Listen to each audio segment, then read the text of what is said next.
All right, moving on. We are going to do our weekly movie news roundup. I'm just, I'm saying I'll put that we an should echo there. Yeah, let's put an echo there. Do some effects. Please stop. All right.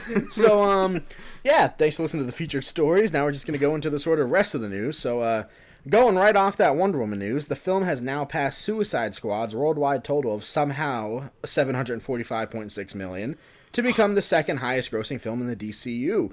Only, also somehow, still behind Batman v Superman for now.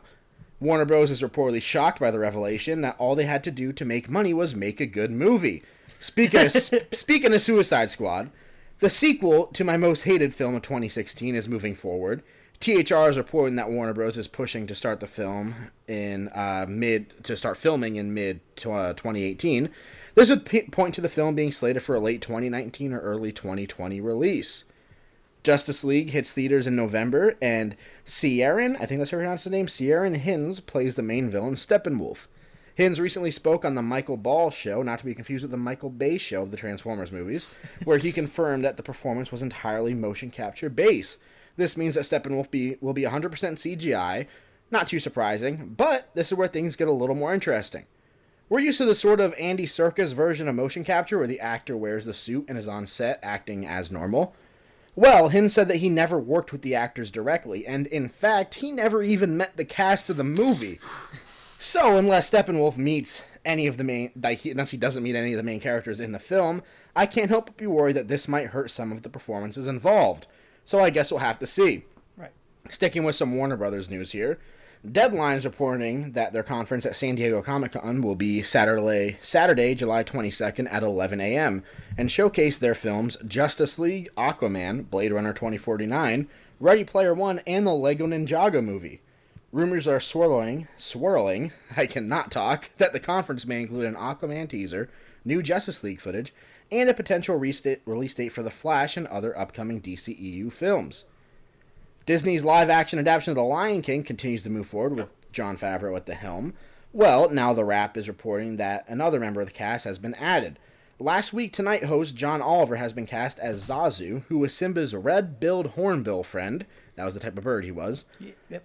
Oliver has done voice acting before in The Simpsons, Bob's Burgers, and Rick and Morty. So all around, I really like the casting. I can actually really hear his voice as it, so I'm very excited. You got Donald Glover, among others. So James Earl Jones coming back as well. Seth Rogen is Pumbaa, which is actually pretty cool. So yeah, pretty good cast coming up.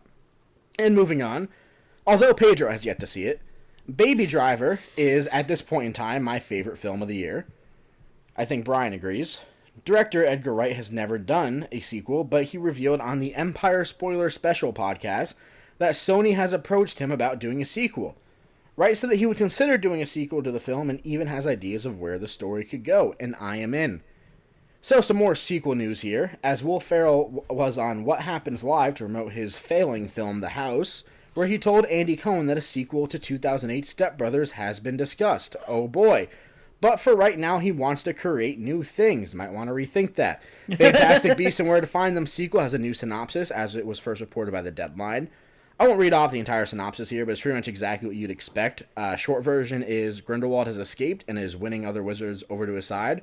So Albus Dumbledore, played by Jude Law, steps up to fight him and recruits Eddie Redmayne's Newt to help him, given that he stopped him previously.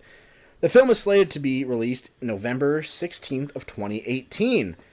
The Fate of the Furious director F. Gary Gray, that is a very hard name to say when you're dyslexic, told Screen Rant that he is unsure if he will return for the 9th installment of the franchise, but doubled down on the idea of the franchise going into outer space, much like the X-Men, stating that anything is possible at this point in the franchise.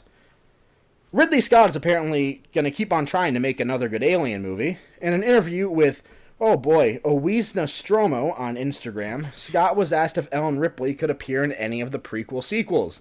Scott said that as they approach the time frame of the original film, it would be possible to de-age Sigourney Weaver with CGI, but he thinks they are still 2 films out from even considering her appearance. 2 more.